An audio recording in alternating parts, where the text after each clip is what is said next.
The Reverend Dr. Samuel Kobia is our guest this hour. He is the chairperson of the National Cohesion and Integration Commission in the hot seat this morning. Dr. Kobia, good morning. Good morning, and thank you for having me. It's been a long time coming. We've tried this for some time, but it's good to have you here this morning. And we're really glad that you chose the hot seat as your first port of call this morning. Karibu sana to Kenya's biggest conversation, and there is a conversation that's taking place. So how about we jump right into it? We're just days to the general election. We've seen many things happening over the last 10 years when it comes to elections and things that we hope never to see again. By way of introduction, by way of just giving us an overview of what the National Cohesion and Integration Commission is mandated to do in this country, can you give us a bit of an insight into that before we go into some more detail? Well, thank you very much once again for having me. The National Cohesion and Integration Commission was established in 2008, and that was following the time that one would say Kenya really sank to its lowest after the post-election violence of election of 2007. And as Kenyans would know, we had international community that came to help Kenya deal with that situation, and normally referred to as Kofi Annan Committee, which came up with Agenda 4 that dealt with stopping the killings, resettling the internally displaced persons, and the creation of a government of national unity. So the question was, after that, what will happen in the future?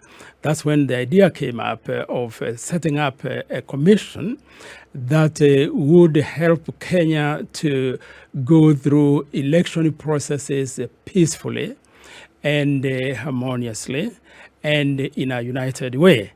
And therefore, NCIC is mandated to help the country to deal with any form of violence that particularly is based on ethnicity, on race, on religion, on any identity that is critical to the relationships between people, peaceful coexistence, and then the integration, and particularly dealing with those people who find themselves discriminated against because of their identity. Particularly, as I've said, race, religion, ethnicity, and of course, political. So that's really what the commission is all about. So after the identification, because that's one of the things that you spoke of, the identification of these factors that would destabilize peace, that would destabilize, comfortable ethnic relations, that would destabilize any of this. What next? Because oftentimes the NCIC has been asked that question. What do you do when you find out that these things are not happening in the way in which they ought to? That peace has not been, because the absence of peace is war. The absence of comfort is tension. So if there is the presence of tension, is the presence of conflict, what then does the NCIC do when you realize that these things exist? When we set up the elections Bila Norma roadmap, we tried to find out what are the roadblocks, if you will, that make it difficult to have a peaceful electoral process. Number one in that roadmap is lack of trust. Lack of trust where communities don't trust each other, where the people do not trust the state, where the people do not trust the institutions. And when that trust is lacking, For example, if people do not trust IEBC, then they will not believe the results announced by IEBC, because they don't trust that this is an institution that is going to cater for our interests. Mm-hmm. The second one is the culture of violence.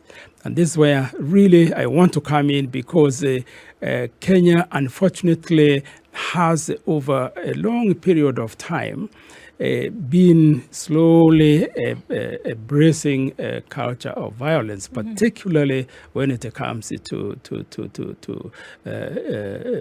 electoral politics.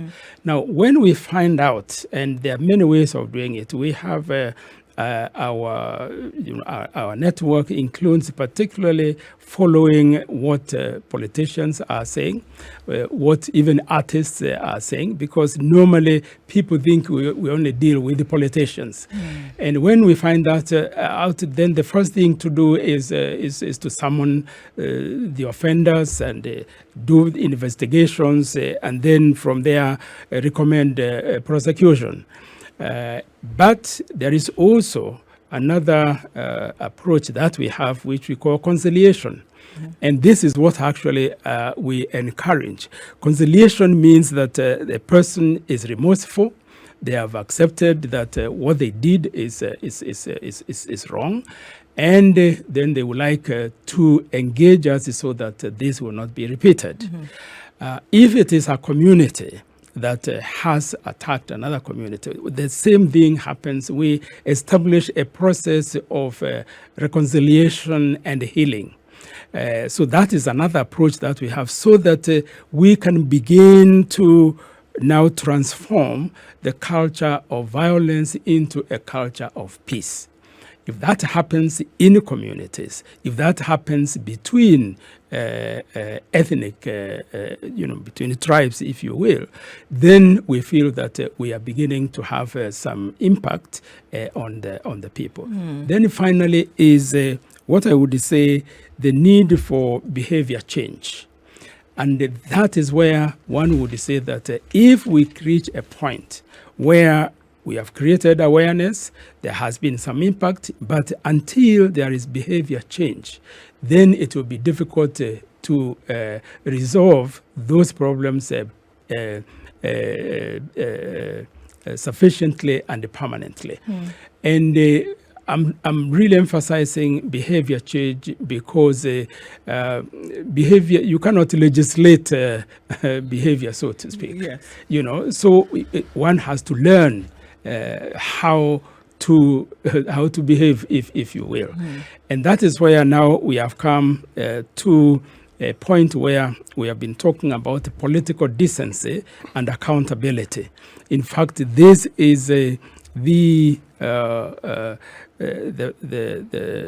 most recent activity that we have done in dealing with the candidates and aspirants for the elections. We had them to sign a political decency and accountability charter. What then we are left to do is to hold them accountable on the basis of the what they have themselves committed to do. So this is a process, and that is even how we would like people to see, elections. Yes, it's a process that comes to a point, and after that point, then you have the next, after elections, what? So these are the issues that we deal with, and we hope that we will have influenced behavior between and among communities and peoples of Kenya. Is it possible to talk briefly about some of the things that the political leaders signed off on? Yes. I can talk of three main things that that we had. One is that they will campaign peacefully, and that they will concentrate in their campaigns on issues and not personalities. So that is one. The second one is that they will accept the results of the elections. And that if there is a petition they want to make, then they go to court. And they will not call people to the streets. That is a second thing we have done. The third is to rein in the wayward, politicians in their party. So these are some of the things that they signed on. You did mention that there is the issue of holding them to account.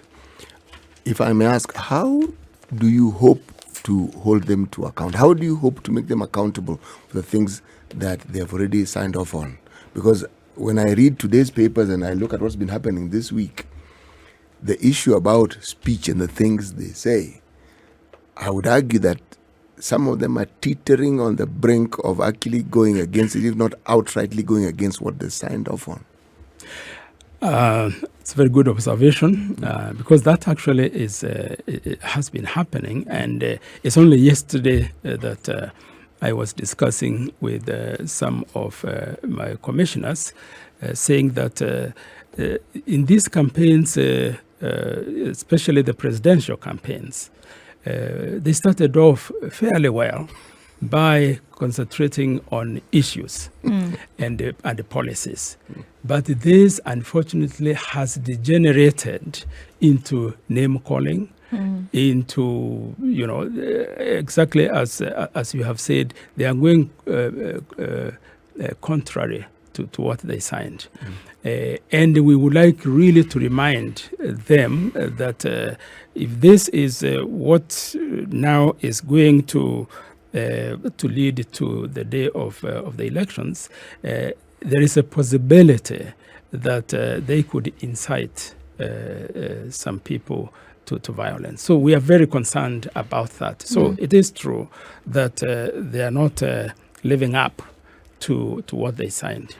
I mean, looking at different platforms, I mean, this week alone, the Commission has talked about the fact that certain social media platforms then are responsible for spreading hate messages.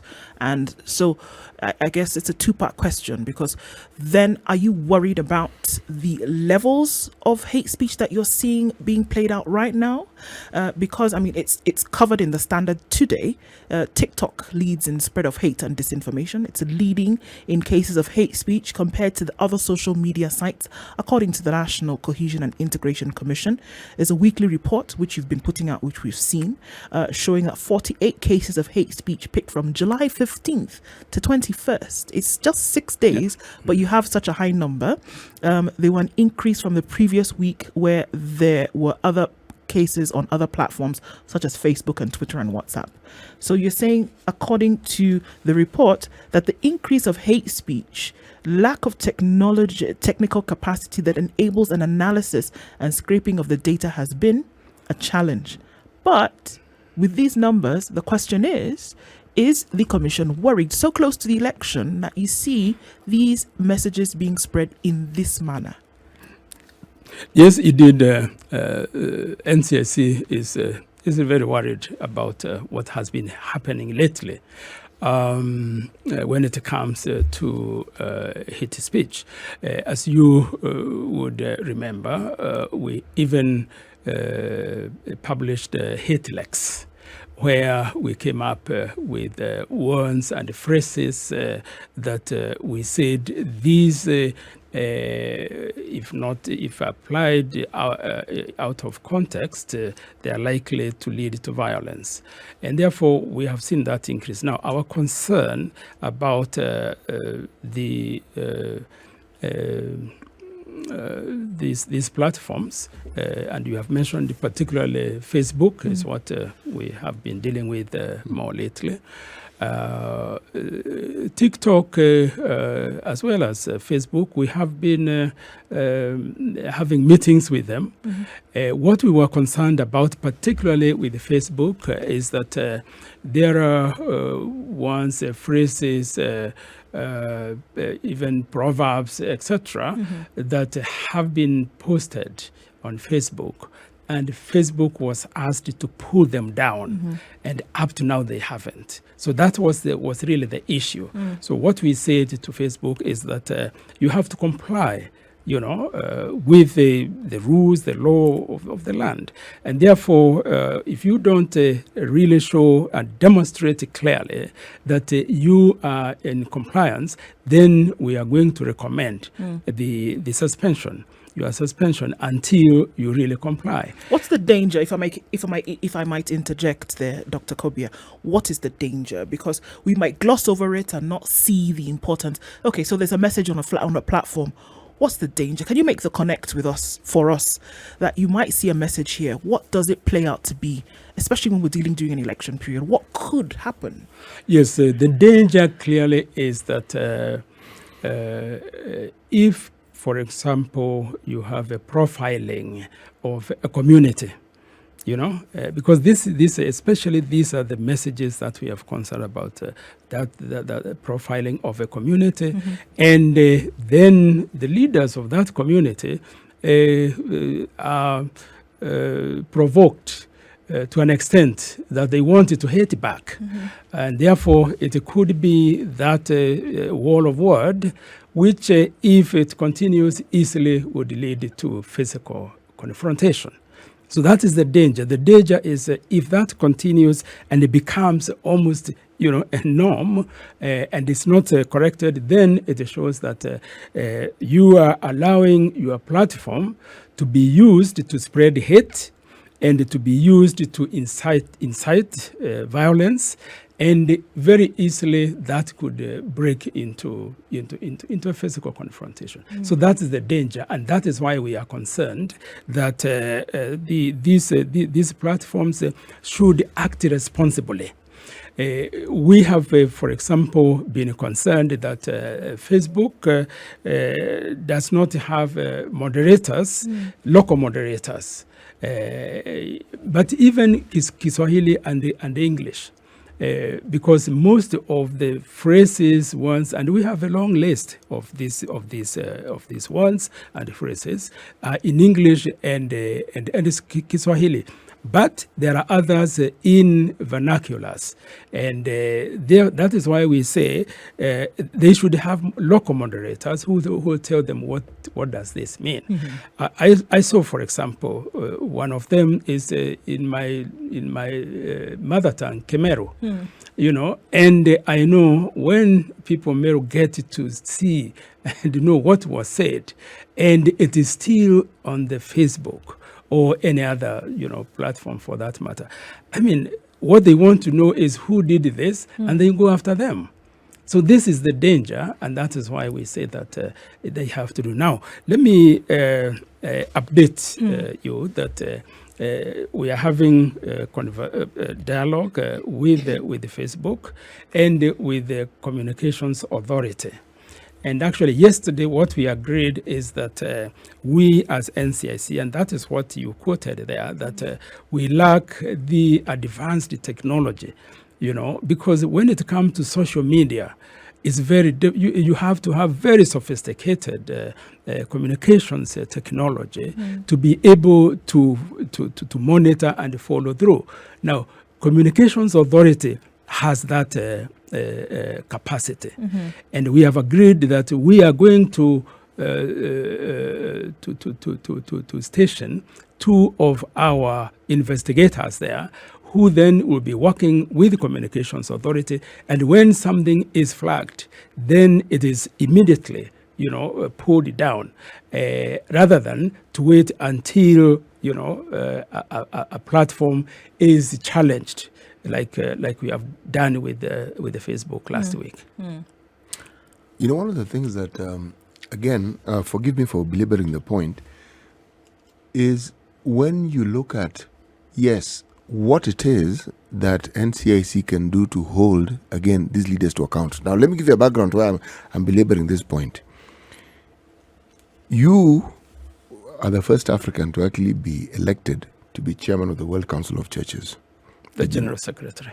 And you're president. As I've said chairman, president, general secretary. Yes. Now, churches play a very important role in everyday life in the communities, but more so when a country is in conflict, because they're usually the last bastion of refuge that people go to. you were a peace envoy to Sudan. But even within the church settings, one sees some serious wranglings just among groupings, because churches are peopled by human beings, and human beings have issues. Yeah. The accountability factor is necessary because it gives one a structure from within which you can determine what next to do. Can you talk to us about the relationship you have with our security agents and organs, and how it is that you plan to deal with or are already dealing with some of these issues that people agreed on that they would do and they're clearly not doing? Yes. Well, thank you very much. It's good to belabor these points because it's very important.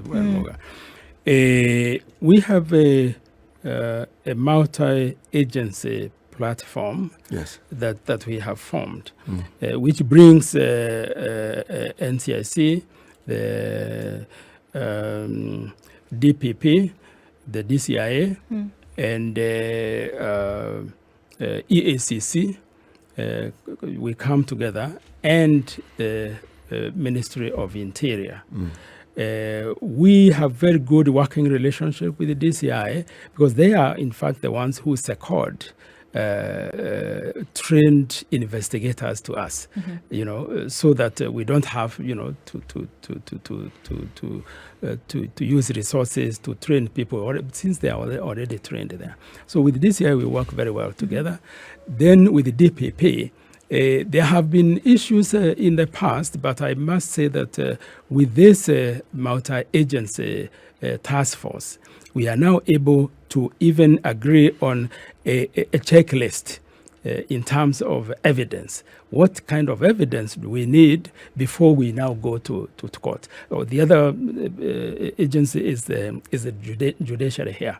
So, and with the judiciary, especially when Chief Justice Kobia took up the office, she, within a few months, set up special courts to deal with hate speech. And then we set a timeline within which a case is dealt with.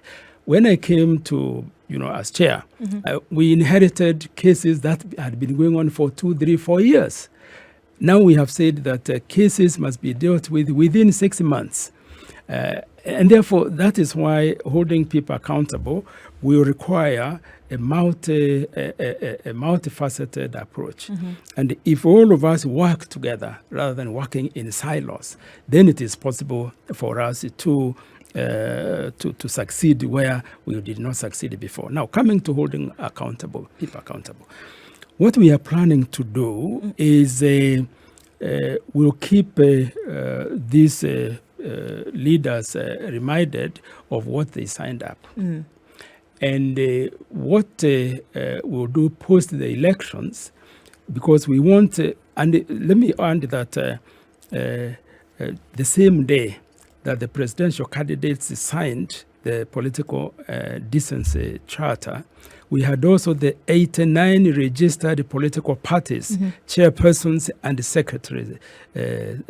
secretaries general, who also signed on behalf of all the registered political parties. So they're vested in this? Yes, they are. And what we are saying, and this is why we are also going to work very closely with the registrar of political parties. Let's take a break on that point, Dr. Kobia. We'll take a break and come back and welcome also our audience on KTN News. Just after this short break, the conversation with NCIC Chair Dr. Sam Kobia continues. This is the Situation Room, the only way to start your day. Joined by Dr. Sam Kobia, the chairman of the National Cohesion and Integration Commission. And looking towards elections 2022, elections bila noma, of course, has been the message. But even as we're looking at these different elements, Dr. Kobia, it must be a very difficult task that you have before you. As CT was alluding to, getting them to sign this. How do you sign this and then keep your word? How do you say you will do something bila noma? And how do you as a commission ensure that they will actually do what they said they will do? And in the event that they do not, I mean, we've heard the words toothless being thrown at the NCIC over and over again. What then do you do? Well, the political culture of Kenya is one that integrity is not given the significance that it should, and that is why you will see that people can sign, say, a charter like that, a pledge, a peace agreement, and they go and do the opposite. It's like when people sign, so in the Bible, I'll say not, the truth, nothing but the truth. But after that, they go on to say exactly, to do exactly the opposite. Now, what we are planning to do in this case, we are going to publish this, the charter that was signed. And we are going to translate it also in Kiswahili. And we will see whether it's necessary to translate it into any other languages. Then we will make it available to the people and to even institutions. What I would like to see is a collective responsibility in holding our leaders to account. Now, there is a clause in our constitution that is not very often remembered. That is, people have the right to recall elected leaders, members of parliament, members of the county assembly. This really, I would like to see this, and we are going to do it as NCIC. What we are going to do is we are going to come up with the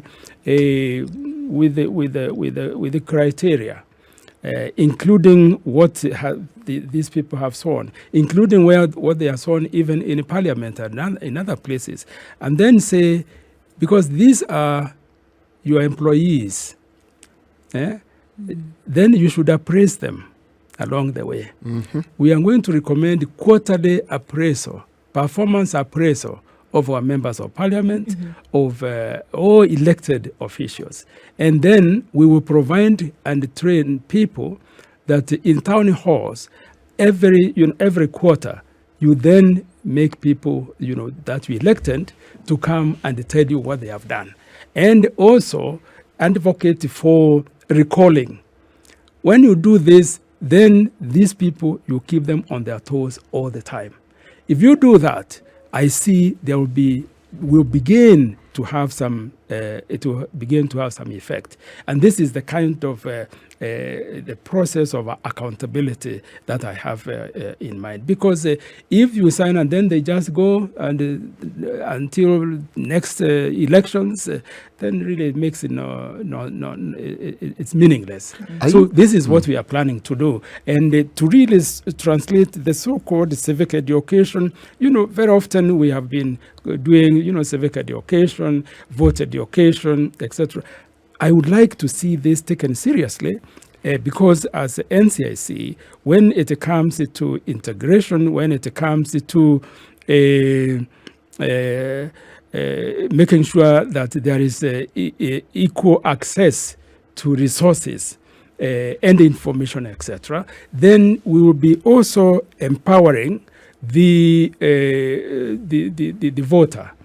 Or Kenyans in general, not only just the voter, even the younger people, so that they know what it means to entrust an individual to represent you in an assembly. So this is what we have in mind of doing. Actually, it's interesting you should say that because, you see, if people get to understand that they are the employers of what we refer to, this group of people we refer to as our political leaders, and that we have not just the right but the ability to recall them and tell them we do not like what you're doing, we would like to replace you, so we are giving you 3 months notice, please go home as we think of bringing somebody else. Usually the kink in this process is how to. So do I hear you to be saying that part of the training that you're hoping to work on is to educate people on the processes that one needs to be able to recall the leaders? Exactly. That is what I have in mind.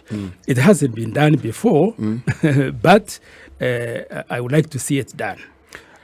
Actually, I, as you were speaking, why I'm asking, I cannot think of a more appropriate way of dealing with these issues for this simple reason.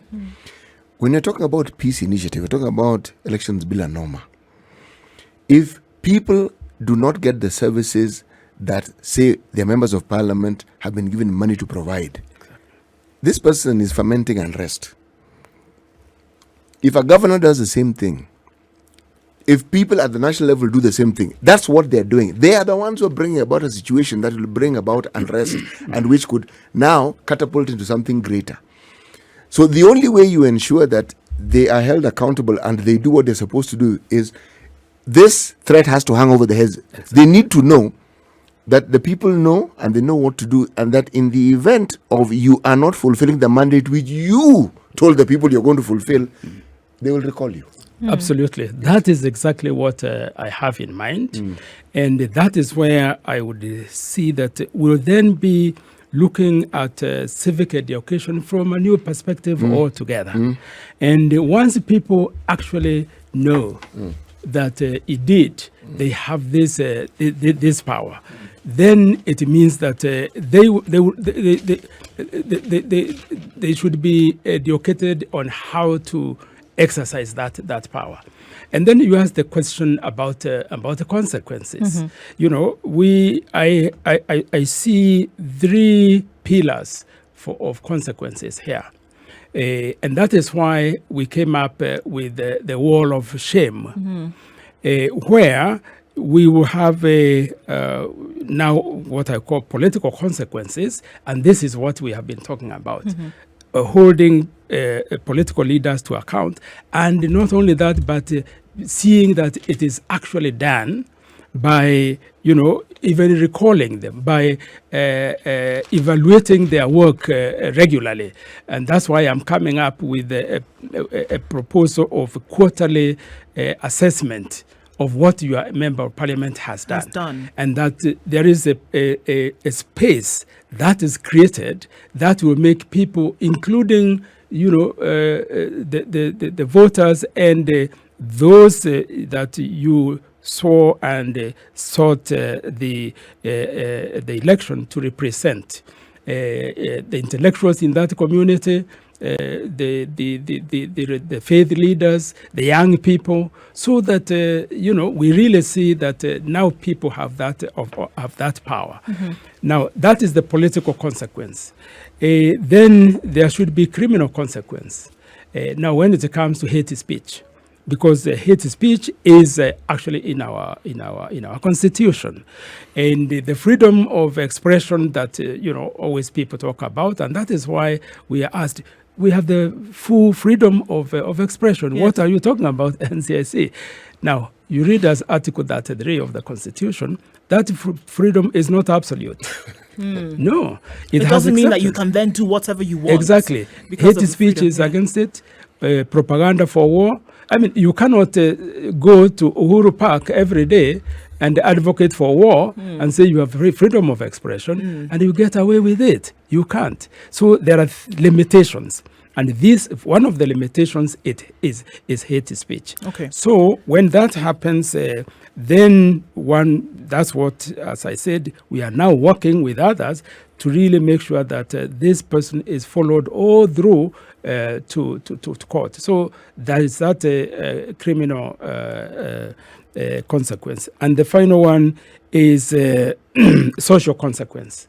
You know, if you are declared a pariah in a community, you will, you know, when we put people on list on the list of shame, if particularly they are professionals, their fraternity will get to know their families, their communities, their church, you know. So this is a social consequence. Yeah. Who wants it to be called a leader and still be seen as a pariah here? Sure.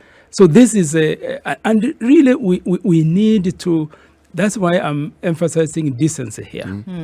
You know, because unless this becomes part of our culture, then it becomes sometimes difficult, and even for some people to say, what's the fuss? Yeah. Because again, it is actually sometimes the people who cheer up the leaders to go and ahead, even encourage them. or Go ask ahead, for you do drama. that. Yes. Well, okay, and so the NCIC also, a couple of months ago did establish certain parts around the country that were hotspots that needed to be watched pre-election, during and post-election, right? Now, Yes. from one of those areas, again, a report today that elders from this area have started to have condemned what they've seen as the, should I say resurgence, or the some leaflets with hateful messages having come out in their communities. They've gone ahead to condemn this, which, as we've seen, usually is a catalyst towards conflict. Usually you will see that conflict started, there were some of these hate messages going around. They've come out and condemned this. Is the NCIC aware of this that has come out? Because we're talking specifically about Uasin Gishu County. They've condemned the circulation of hate leaflets in various parts of the county ahead of the election. Are you aware of this? And then what would be done about this, even with the multi-agency that you speak about, the police, the DCI, etc., etc.? Yes, indeed, we are aware of this. And when we came up with hotspots, it was a result of a study, actually a scientific study. And, we were attacked by some people saying that, what we are trying to do could very easily, raise the anxiety level of Kenyans ahead of elections. Why did you do this? And, you are targeting us, etc. Now, but this was a scientific study. We came up with the hotspots, we published them, and in fact, our report is now being used by even those who were attacking us on this, because they have realized actually this is true. And therefore, in some of those areas, we have seen that the level of criminality has gone down. That study was done between January and April of this year. If, as we tried to now assess where we are by the end of June, some of those which were of high risk, like Nakuru, now it could be perhaps medium risk, and we want it to go to low risk. Now, these leaflets that have been going out in the Uasin Gishu, this is very ominous, really, because this is how it starts. And that is why we have condemned it, and we are very encouraged by what the community leaders themselves have done. And I wanted to share that, yes, those people we work with include the National Council of Elders, and the one of the Kalenjin Elders is one of the very active ones. And some of those who are involved in condemning this are members of the Council of Elders. We are working very closely with the Interreligious Council of Kenya, which is in all the 47 counties. And one of the things that we have agreed to work with them on is monitoring hate speech in FM radios. Because we have realized that particularly when it comes to vernacular, some of the proverbs, some of the coded language that you have there, really, and knowing, how deep this, can, and people can be very emotional about it. Yes. So those people who listen to FM radios on daily basis and share with us, and with this, there are even 3, I would say almost, and a 4th one is coming, FM radios that we are going to recommend it to be, their license to be withdrawn. So this is what we are doing, and therefore these leaflets, we really wanted to work with them and the security, and try to discourage, not only discourage, we really condemn, and hope that 7 days now or 6 days to the elections, this will not lead to inciting people to violence, particularly after the elections. The role that religious organizations play in the lives of the citizenry of this country is actually profound. Is there any specific direction or niche that the NCIC has taken in working with not just peace initiatives, but peace initiatives that are geared towards messaging throughout the year, not waiting for an election period, where the clergy take up that role that they are supposed to? And I'm talking clergy in the broad sense of the word, not necessarily Christian, but religious leaders, and making sure that the audience, the people who listen to them and the people who come to them understand the importance of this very same thing. Is it something that NCIC does? Yes, it did. And as you know, as you reminded me, I was the General Secretary of the National Council of Churches in those very difficult times of 70s and 80s and early 90s. Yes. And I'm aware that if it were not for NCCK at some point in 1992, when there were the Ladi clashes, this country would have gone to the dogs, really. And when the moral authority that religious leaders have in this country is very high. A study which was done just recently showed that the most trusted institution and people in Kenya is the church, is the faith leaders. And I have been talking with them and say you should really leverage on this. You are really trusted by people. And so if the leaders come together and they speak with one voice, everybody will sit and listen. And this is what we are encouraging them to do. And yes, we are working with the Interreligious Council of Kenya, and they are part of Uwiano Platform for Peace, which was created by NCIC more than 10 years ago. And we meet with them regularly. And that is why, some of the voices that we have heard. I must say that when I listen to Archbishop Muheria, for example, the Archbishop of the Catholic Diocese of Nyeri, I get very encouraged because the message that he puts through is a powerful message, and he puts it in a very powerful way. And he's consistent with his message. Absolutely, he's consistent, Yes. and he lives his message. That's the integrity comes here. Because people know their leaders, whether they're religious leaders or political leaders. Yes. So this is a person who lives his message, and it is therefore very credible message when it comes through. This is why now we are working with them. And in fact, we have agreed to work with the Interreligious Council of Kenya and the leaders like Archbishop Muheria, Archbishop Ole Sapit, and Muslim leaders as well, so that we will have, and this consistency in messaging is very important. That is when people really come to see, hey, these people are serious about it. So we are working together, and we wanted to encourage the churches to leverage on the trust and the confidence that people have in them. And this is where, as NCIC, because really our mandate, I must say, when I became the chairman of NCIC, I said to me, this is a calling. And that's how seriously I take my work. Okay. Because if you feel it is a calling, then what you invest in that, what you bring into it, is everything that you have, the experience, the passion and the energy. Indeed. Let's take a break and say thank you to our audiences on KTN Home and KTN News for being with us. The conversations continue on SpiceFM. We come back right after this and hear a last wrap-up message from Dr. Kobia this morning.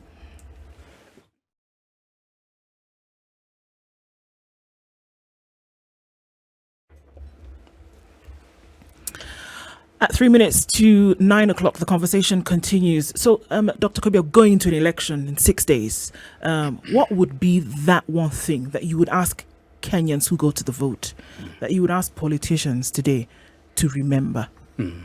Now, what I would want to ask politicians, particularly the candidates, to do is to having campaigned for these past weeks,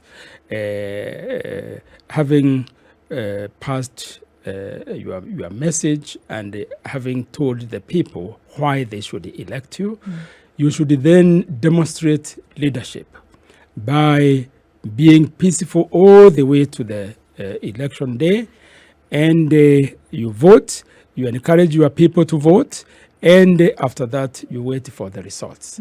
And when the results come, if you win, then you celebrate with your people, and if you lose and you have lost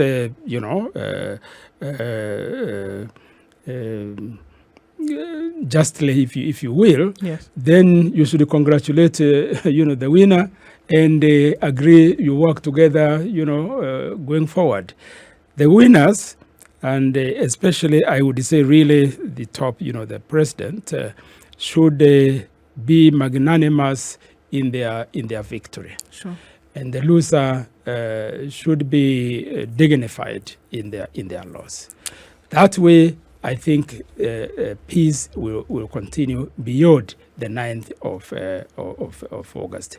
To the wananchi, the voters, they also should exercise responsibility, because followers also have responsibility. Yes. You also do what we are asking your leaders to do. You go, you cast your vote peacefully, you go home and wait for the results. That is what the IEBC Act said. You don't stay around, because this is where people now begin to feel, the campaigns have ended 48 hours before. Therefore, the thing is, you go and wait for the results. Exactly. And then again, you celebrate if you win. won. If you lose, you say another day will come. Kenya will be here after 9th of August, and we want it to live peacefully and together with our neighbors. Yes. And let's be each other's keeper. Dr. Sam Kobia, Chairman of the National Cohesion and Integration Commission, thank you for being with us this morning. We hope that you will come again, and indeed what you hope is what we hope for the country, that it will be a peaceful transition. Asante sana. Thank you very much for having me this morning.